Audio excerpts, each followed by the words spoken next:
Yeah, there's definitely not a lot of diversity when it comes to, I guess, like the way that people view the world or their politics or their ideologies. It does seem to skew very hard left. What's interesting, so when I was in high school, I remember for some reason there, at least in my community, it was a really big deal that they weren't teaching creation in science classes.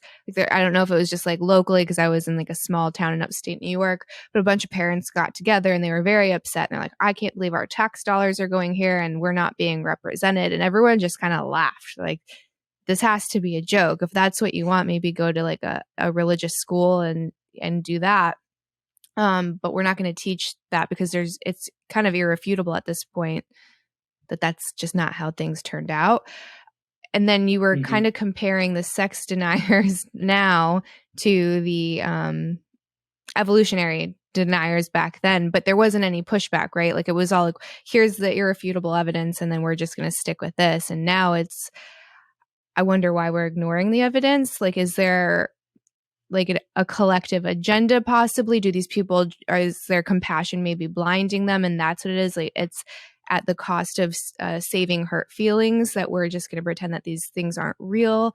Um, that's where my mind starts spinning because I just don't understand denying what the data says now. And right, is like, is it possible that 100 years from now we figure something else out? I'm sure there's a small percentage, but as it stands now, this is what the truth is. Yeah, I mean that's where my mind was spinning as well. That got me sort of into this whole thing. I really do think it's all coming down to politics. Really, in the end, it's just this tribal thinking, um, where I have seen the sort of gender ideology, sex spectrum stuff, just like destroy people's brains. It just melts their brains for some reason because they have these these ideas that they're super caring people. They were completely for gay rights, Mm-hmm. and now by these same organizations that were championing, gay marriage and gay rights, which I was fully 100% behind every step of the way. These same organizations that have all this clout and history of being reliable on these issues, they've now just started pumping all this money because they've won this issue into the whole trans debate, the gender ideology, and I just don't think. I think there's some like social policing going on where they just. I mean, I felt it myself. I mean, a second I sort of stepped out of line, I was just piled on by Mm. so many people who were lifelong friends up until then. Um, and so there's a social aspect of sort of whipping people in line to conform. There's also just a political tribalism going on, which is sort of higher than it's maybe ever been in the well, we had a civil war, so maybe not quite as high as it used to be. Um, but In yeah, our it's lifetime, just probably. been, yeah, maybe in our lifetime for sure. But it's just been really mind-boggling to see how people can't make this clear distinction between sex and gender now. Because to me, this is, I mean, I've described it. This is the name of my Substack. It's called Reality's Last Stand. Because I really feel like this is like the low hanging fruit. Like, this is the easy question. It is male and female. Are they real categories? Like, a child knows that these are different categories. They can Hmm. identify them. And for people just to say that these things aren't real and their arguments are just so horrible, it's just, I don't know how they can't see the flaws in their reasoning.